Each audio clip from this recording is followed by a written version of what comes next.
Inspirational story in Hindi. जो मुस्कुरा रहा है उसे दर्द ने पाला होगा, जो चल रहा है उसके पाँव में छाला होगा। बिना संघर्ष के इंसान चमक नहीं सकता, जो जलेगा उसी दिए में उजाला होगा। संघर्ष क्यों बचे संघर्ष से? संघर्ष ही तो जीवन की आत्मा है। जितना कठिन संघर्ष होगा उतनी ही शानदार जीत होगी। एक बार एक किसान भगवान से बहुत ही नाराज हो गया। किसान बहुत मेहनती था, बहुत मेहनत से वह खेतों में अनाज उगाता, उसकी देखभाल करता, पर अक्सर उसकी फसल खराब हो जाती। कभी सूखा पड़ जाता, कभी बाढ़ आ जाती, कभी तेज धूप, कभी आंधी, कोई न कोई कारण बन ही जाता कि उसकी फसल खराब हो जाती। एक दिन वह किसान गुस्से में आसमान की ओर देखकर भगवान से कहा, है ईश्वर, आपको लोग सर्वज्ञाता मानते हैं कि आप सब जानते हैं, कहते हैं कि आपके इच्छा के बिना एक भी पत्ता नहीं हिलता, पर मुझे तो लगता है कि आप छोटी सी छोटी बात भी नहीं जानते। आपको तो ये भी नहीं पता कि खेती बाड़ी कैसे करते हैं। अगर आप जानते होते तो हर समय जो बाढ़, आंधी और तूफान आते हैं वो कभी नहीं आते। आप नहीं जानते कि कितना नुकसान उठाना पड़ता है हम किसानों को। यदि आप मेरे हाथ में ये शक्ति दे दे कि जैसा मैं चाहूँ वैसा मैं मौज कर दूं, फिर आप देखना मैं अन्य के भंडार लगा दूंगा। भगवान इस किसान के तीखे वाक्य सुनकर मुस्कुरा रहे थे और वह किसान के सामने प्रकट होकर बोले, मैं आज से तुझे ये शक्ति देता हूँ कि तुम अपनी खेतों पर तुम्हारी जैसी इच्छा ही तुम वैसा मौज कर दोगे। मैं बिल्कुल भी दखल नहीं दूंगा, तुम्हारी इच्छा से सब कुछ होगा। किसान बहुत खुश हो गया। किसान ने गेहूं की फसल अपनी खेतों में बोई।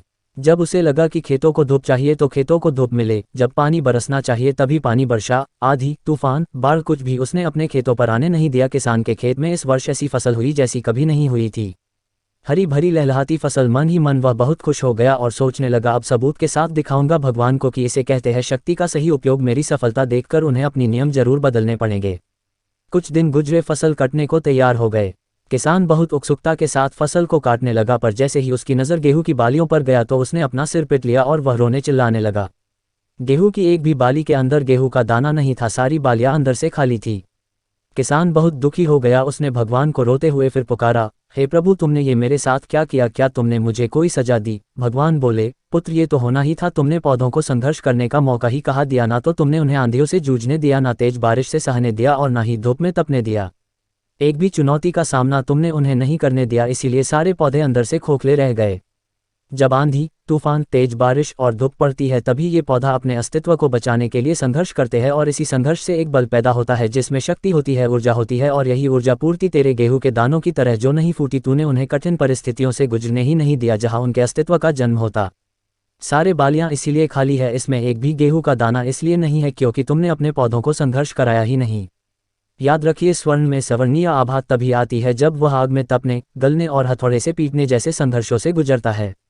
कोयले का टुकड़ा हीरा तभी बनता है जब वह उच्च दाब और उच्च ताप की मुश्किल परिस्थितियों से गुजरता है। इसी तरह यदि हमारी जिंदगी में कोई संघर्ष ही ना हो, कोई चुनौती ही ना हो, तो हम भी गेहूं की बालियों की तरह खोखले रह जाएंगे, कोई अस्तित्व नहीं होगा हमारा। विपरीत परिस्थितियां, चुनौतियां, समस्याएं हमें और अधिक निखारती है। यदि जीवन में कठिन परिस्थितियां और चुनौतियां आए तो घबराना मत, बल्कि सामना करना, विश्वास करना कि आप और अधिक निखर जाओगे और अधिक मजबूत बन जाओगे। किसी ने कितना सही कहा है, जिंदगी जीना आसान नहीं होता, बिना संघर्ष कोई महान नहीं होता। जब तक ना पड़े हथौड़े की चोट तब तक पत्थर भी भगवान नहीं होता। आपका कीमती समय देने के लिए दिल से शुक्रिया।